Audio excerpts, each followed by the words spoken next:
Hi, I'm Pastor Josiah Black here at First Baptist Church Peru, and you are joining us for our ongoing study of the book of Micah. And actually, as it happens, this is going to be our last one in Micah. We've barreled all the way through, and we've come to this last little bit, and the more I looked at it, I sort of went back and forth on carving it into two, but I think we need to take it as one. So I'd recommend that if you are joining for the first time that you go back and watch some of the other videos because this is probably not your place to start.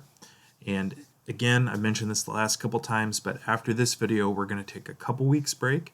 And then when this comes back, we're going to have a new book of the Bible we're looking at and hopefully some additional resources and things that I'll be able to put on screen. So it will not just be me talking to you, although it'll still be me talking to you, but you won't have this constantly going on. So let's hear now the word of the Lord from the book of Micah, chapter 7, starting in verse 14 and ending in verse 20.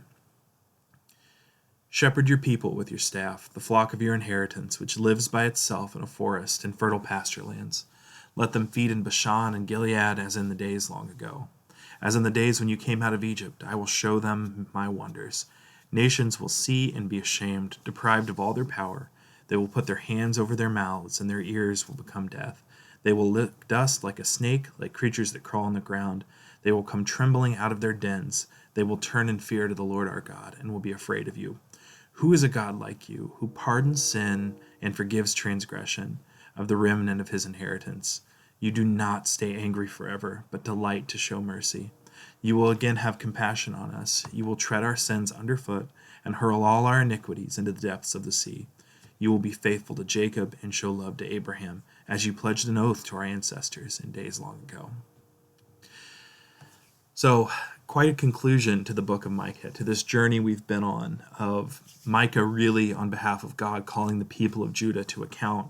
But he ends with this profound moment of prayer and praise, which might sound strange to our ears after 6.5 chapters of, with few exceptions, there are a few bright spots, but largely a critique of the people of Judah and a promise of the challenging and negative things that are coming their way as a result of sin and rebellion.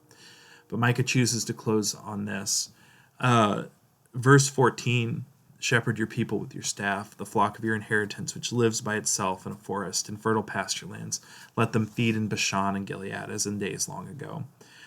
This is a prayer. This is Micah speaking to God instead of on behalf of God for these people, sort of praying for their redemption to be brought back to these good places, these good times.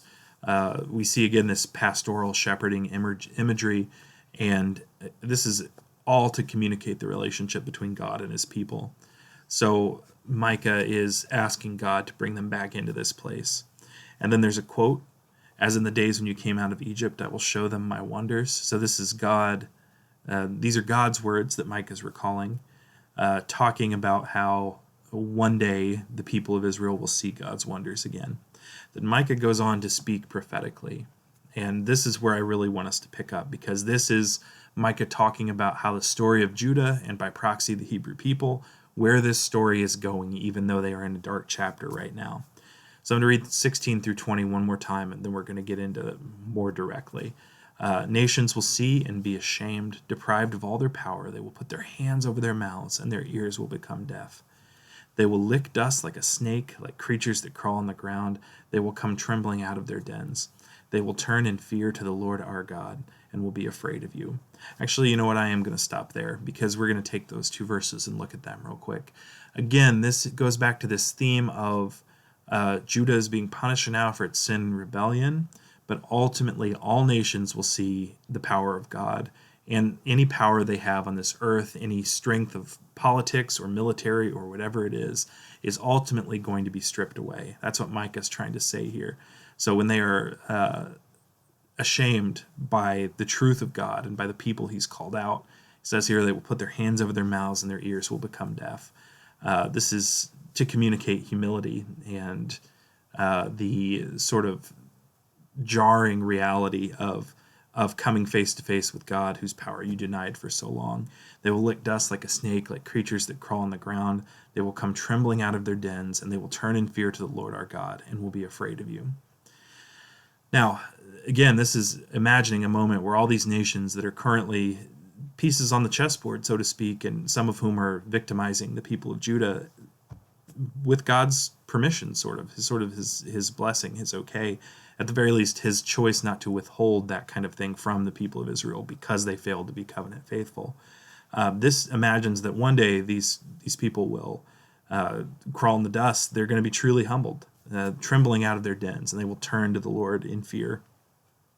And we often talk, in Christian circles about the tight relationship between fear and respect, and there's a little bit of both of that here. Fear in this context, it's recognizing God as being as powerful as he says he is.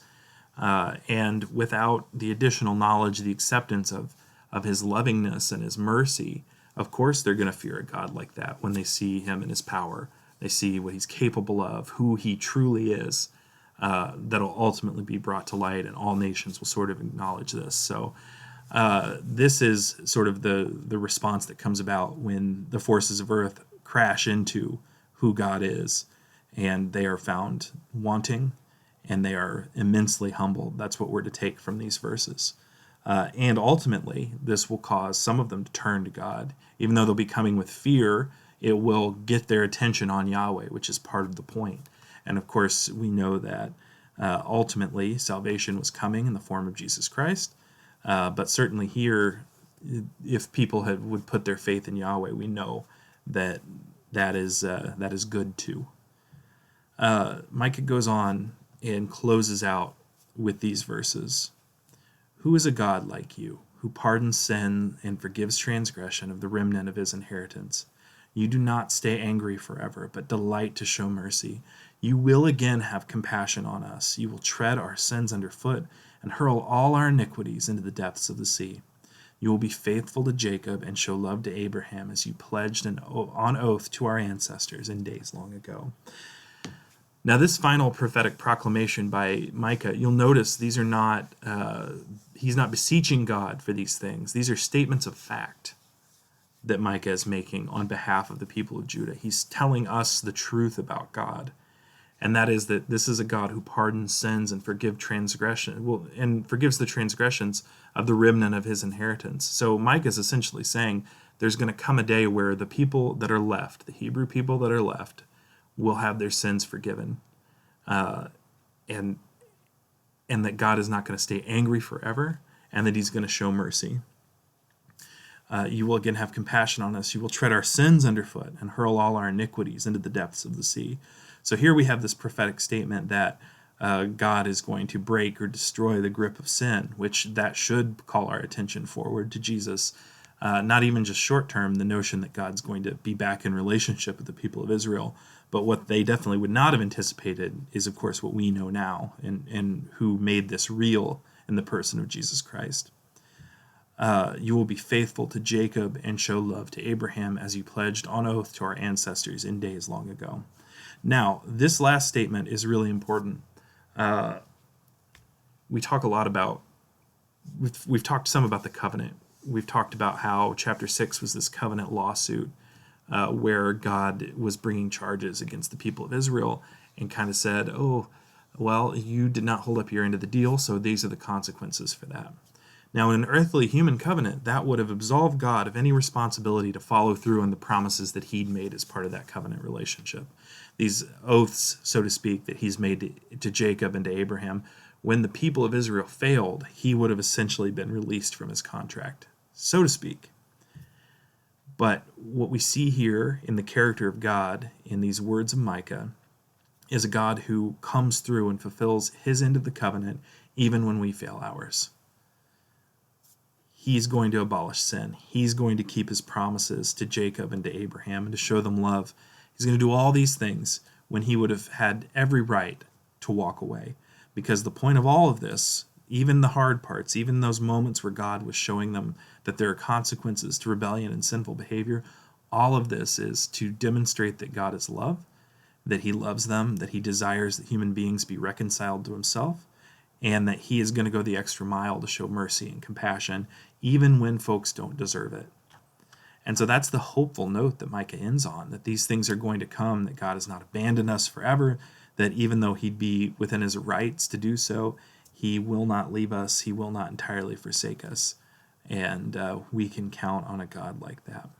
And that's a powerful thing. I think this closing should hit home for us, particularly as Christians, because of Jesus, because we know that God has continued to be faithful and that he chose to extend these blessings not only to the people of Israel, but to all who believe, which was, God's sort of plan all along, that what started in Israel would spread to the whole world. And we've seen that in Jesus Christ and in the ministry, and the 2,000 years plus of church that have followed that.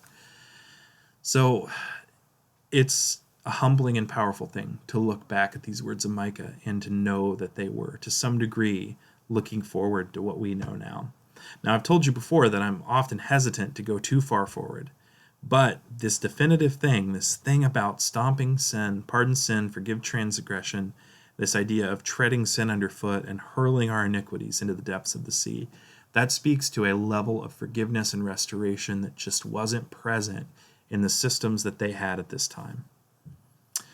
It speaks to something bigger and something grander, which is what allows us to responsibly move forward. We don't find a moment in Ezra and Nehemiah where these things are kind of come to pass, where we feel like God has done these things. So our attention has to be drawn forward to Jesus, which tells us that this is what that was speaking about.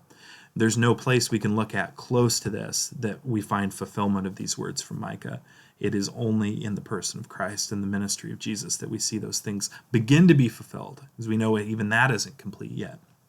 But powerful words from Micah to close out the book on.